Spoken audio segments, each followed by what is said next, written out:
Ladies and gentlemen of the Ravens flock and NFL Nation alike, my name is Christopher Linfont of BaltimoreFeather.com, and I'm here with you for another prospect review for the 2019 NFL Draft.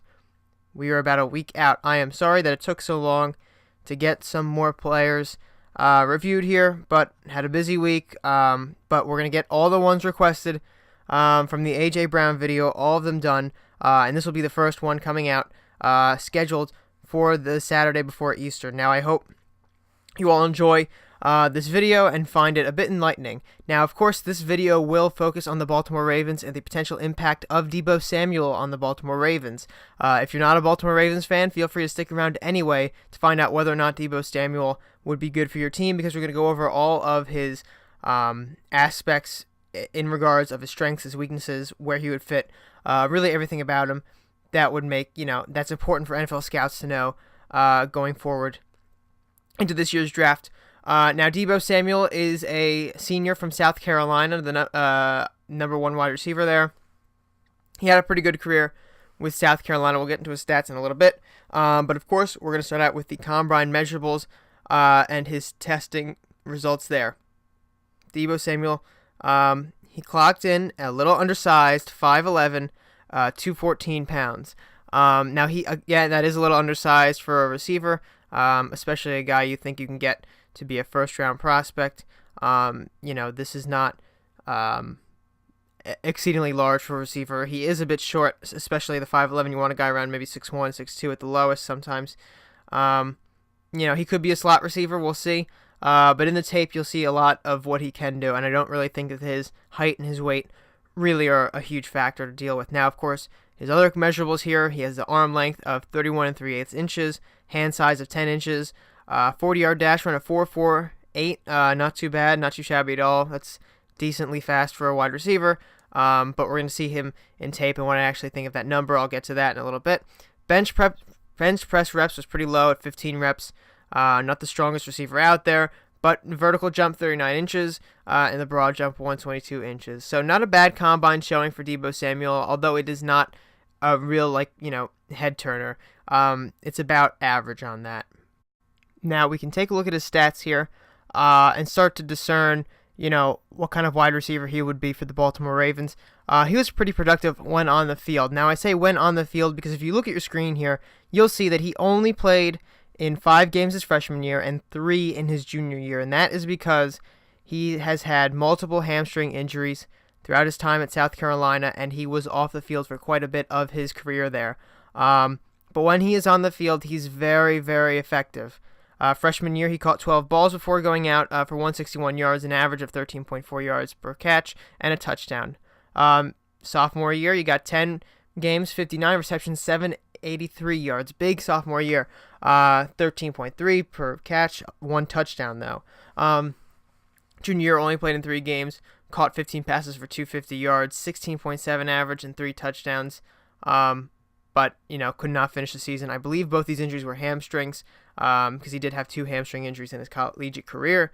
In his final year at South Carolina, he played in all 12 regular season games, 62 receptions for 882 yards, 14.2 average yards per catch, and then you've got those 11 touchdowns, which is fantastic. And he had some very explosive plays, some great plays. He also rushed a few times, lined up as a running back, and came in on the jet sweep, but those I think count as passes because it was tossed to him.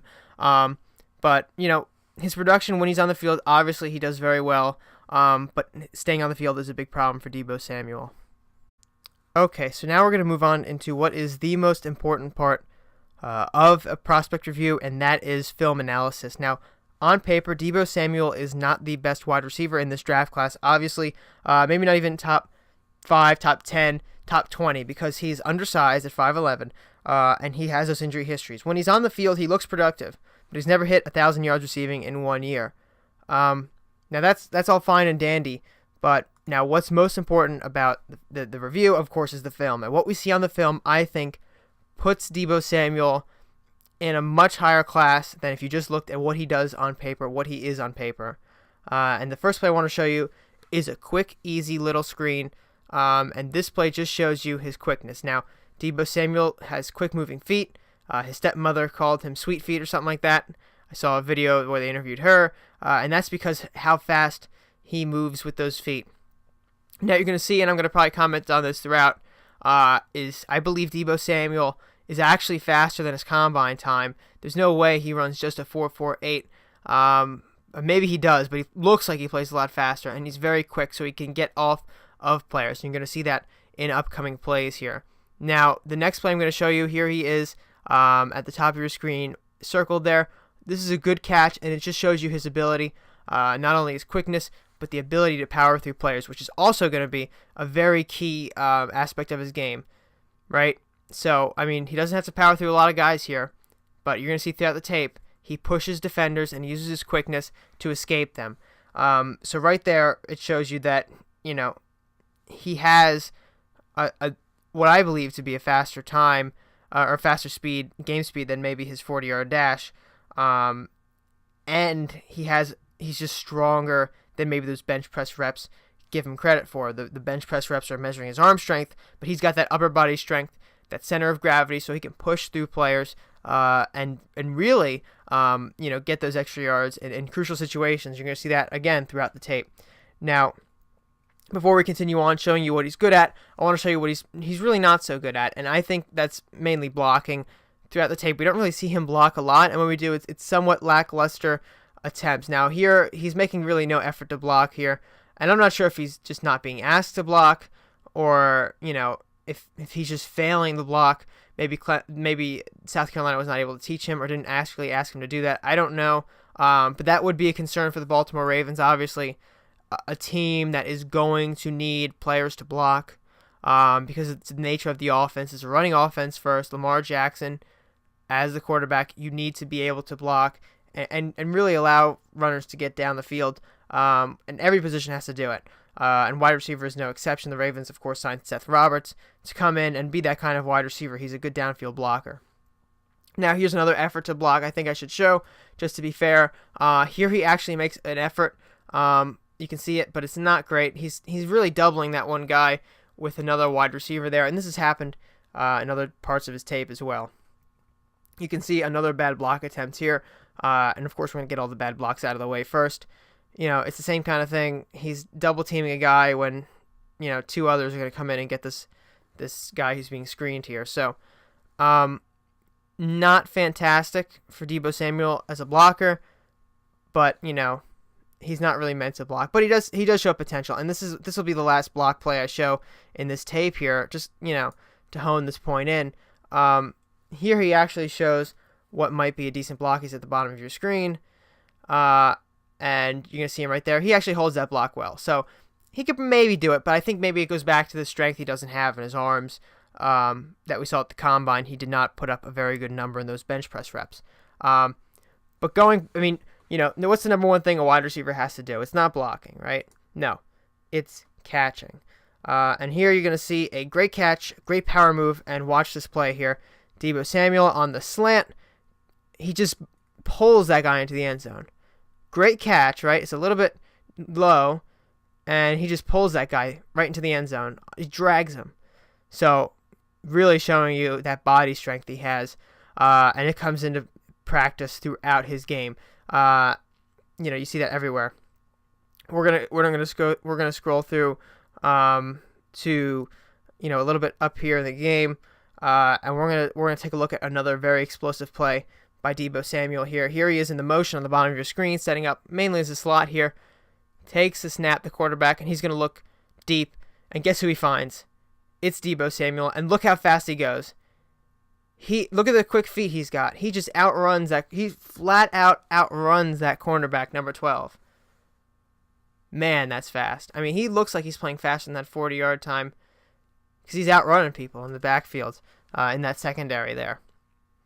If we skip ahead a little bit, we can see Deebo Samuel calls himself the most versatile player in this draft class, or at least the most versatile wide receiver in this draft class, and he's probably not wrong because he acts like a running back at times too. Here's a jet sweep, and he really is able. Look at this. He's able to get yards when there should be no yards gained. He's quick, he's agile, he's fast, he's versatile, and he gets those yards when he is blocked and there's nowhere to go, he finds another lane. He makes the lane happen. Not a lot of wide receivers can do stuff like that. So he's very special with this kind of stuff. He's very versatile. I didn't think he was going to be that great looking at the tape, and I'm very impressed with what I see in Deebo Samuel. He's not, maybe the exact answer for the Ravens because of his blocking, but he's a very good wide receiver. Look at this play. Here we go. It's a quick screen, and he makes a very quick adjustment, and he hits the gas. You'll see right here, adjust, he hit the gas, and he pushes for the first down. He's always pushing for extra yards. He's never going just down, and he's pushing, 1-2 players at a time. So, you can really see the strength in his upper body there, being able to push through some of these cornerbacks. If we go to another play here, we're going to see him fight for some more extra yards. I keep showing this, but it's very important because not a lot of wide receivers, especially at his size, can do this. Look at this play. This one's amazing, right? He should be down, short of the first down, and look what he does. He finds a way to get the first down. That's amazing. Again, a lot of wide receivers, especially at his size, can't do the things we're seeing him do. Now, Clemson, this is probably his best game of his career here. Starts to rain, but look at this play. Phenomenal catch, and he just pushes. He pushes. No matter what, he's fighting for extra yards, and this team is getting demolished, right? It's 49-21, and he's still fighting no matter what for every inch. This is the kind of attitude that you want on your football team. These are football players that you want on your team. And if we skip ahead again, here, we're going to see him being thrown to here. And look at this. Right there. He gets a lot of separation. You can see that. It's very evident in this play right here. The separation he gets. It's, we don't really get to see the route running on this tape because, it's from a TV angle. But separation is indicative of good route running. And he's a lot of the times just wide open. And it's the quickness, it's the route running, it's the speed. Might be a little undersized, but does that really matter at this point when he's this wide open, when he's making great plays? Perhaps not. Final play of this Clemson game, I'm going to show you. It's way at the end here. There he is at the top of your screen, right at the line of scrimmage there. This is just a big play. Just watch it. You'll see what I mean. He's being looked for deep. Not too deep, actually. And look at him just go. Are you kidding me? How is he not being tackled? It's really amazing. That he was just... this is not, New Mexico State. This is not Rutgers. This is not, an FCS team. This is Clemson. This is the national championship defense right here. And he's torching it. And they're losing big, but he's still torching it. Every play, he's torching this defense. It's really remarkable what Deebo Samuel did in this game. And, of course, I think it shows you really his entire skill set. The quickness, the speed, the agility, the versatility, the strength, and the good catching ability, the route running, getting wide open. These are core tenets of Deebo Samuel's game.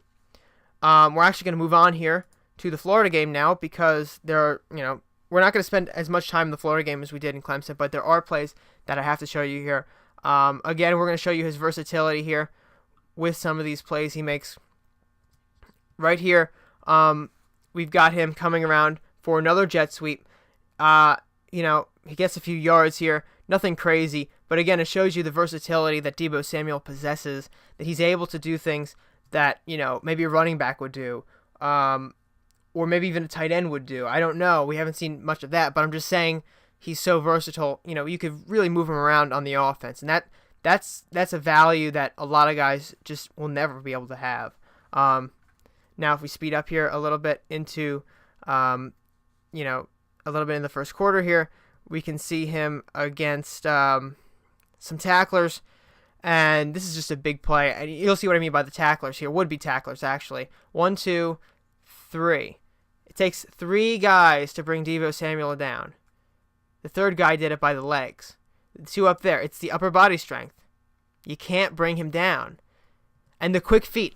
I think, this is just a theory I have, but the quick feet, I believe if you're moving very fast with those feet, you can make quick adjustments so that you're not, if you're about to fall and your feet are moving extremely quick, you can regain your step pretty quickly. It's not like you're just going to go down no matter what. So when he's hit like that, he's adjusting very well, and he's doing it at a very high level.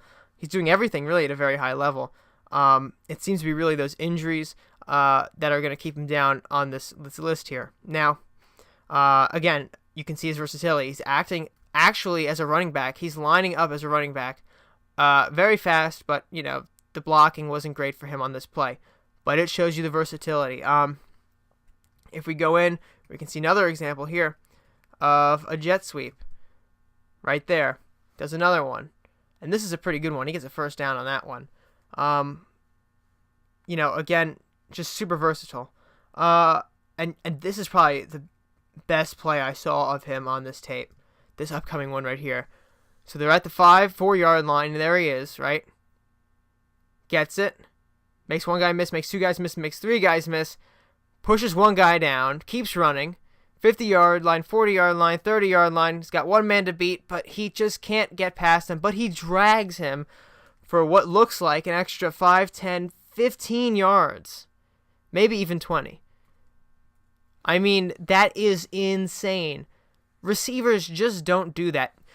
Deebo Samuel reminds me a lot of Juju Smith-Schuster when he was coming out. A little bit undersized, right? He plays like Juju Smith-Schuster. He's just a physical finesse wide receiver. He really can do all the functions a wide receiver needs to be able to do. And he's a little undersized, but he's playing phenomenally here, and you can't take that away from him. He's just playing outstandingly. And then you can see in this Missouri game, we're only going to look at 4 plays here. It's the big plays that really make Deebo Samuel really special here. You can see him just go, right? He hits the Jets, makes one guy miss. Actually, he's dragged down by him. But it's just a big play. The big play potential with Deebo Samuel is really amazing. He hits a lot of plays. He hits the Jets, just turns up the heat, and just goes. Right? And not a lot of wide receivers can do this. It's everything I've said so far. Let's take a look at another big play I think that I want to show you here. Right there on the bottom of your screen. The quarterback, Scarnecchia, throws. Look at that catch. And look, he's still running too. You tell me if I don't even know if I don't think N'Keal Harry could do that. I think he could catch it, but he's not going to just take off and run. And he's undersized too, and he beats out that corner. I mean, that's just amazing. Look at that. How does he do that? I have no idea. He's special, that's why. I really like Deebo Samuel, if you can't tell. I didn't think I was going to like him that much, and he really impresses me with this tape. I mean, for everything that's going away from him, his lack in strength, his undersize, the injury history, everything. Despite it all, he's performing at an extremely high level in the SEC against good opponents. Just a touchdown here. That's an easy one for him. Catches on a slant. Good hands, though. Nothing crazy about it. Just a good old-fashioned catch. And finally, our last play here. We're going to skip ahead towards the end of the game here. This isn't it. This is the next play here. In the rain, he's going to get a reverse, or maybe it's a double reverse. I think it's just a regular reverse. And, should have got tackled back there, but he runs for first down. The agility, the speed, the versatility, the upper body strength, the catching, the hands, makes Deebo Samuel a very good wide receiver. Now again, Deebo Samuel's strengths, you got 9 that I picked out that are really important. Big playability, number 1. Super athletic, obviously, through everything he's done. He's versatile, plays faster than his combine speed, has control of his body weight, uses it to push through defenders, great catches, solid hands, fights for extra yardage on every play, gets great separation through his route running, plays well against good teams, right? Those are the 9 extremely important Deebo Samuel strengths. But he's got 4 weaknesses that are really going to push him down some draft boards. Undersized. Number 1, in the NFL, he's undersized. At 5'11", he is undersized. The hamstring injury history, missed a lot of games in college with those injuries. Very concerning, especially for the Baltimore Ravens, who have a terrible history of picking wide receivers. Blocking is iffy at best. He's not a very good blocker. He needs a team that's not going to ask him to block a lot. He's got strength concerns. Not a lot of reps at the combine that he was able to put up. Not a lot of reps. Does it matter so much if your team is a quick passing offense like the Saints? No. If you're the Baltimore Ravens and you're running probably more than half the time next year, does that matter? Yes, that matters a lot. Now, overall, despite what team he would go to, Baltimore Ravens included, I give Deebo Samuel a 7.4 out of 10. He is basically the first guy that should come off in the second round, if not the top 5 players in the second round. He's a very good wide receiver, and I think he'll make a very good addition to a team that needs basically a guy who can just go vertical and catch and be physical as a wide receiver. Even if he's undersized. Reminds me a lot of Juju Smith-Schuster again. Maybe even Julian Edelman. He could be a great slot receiver.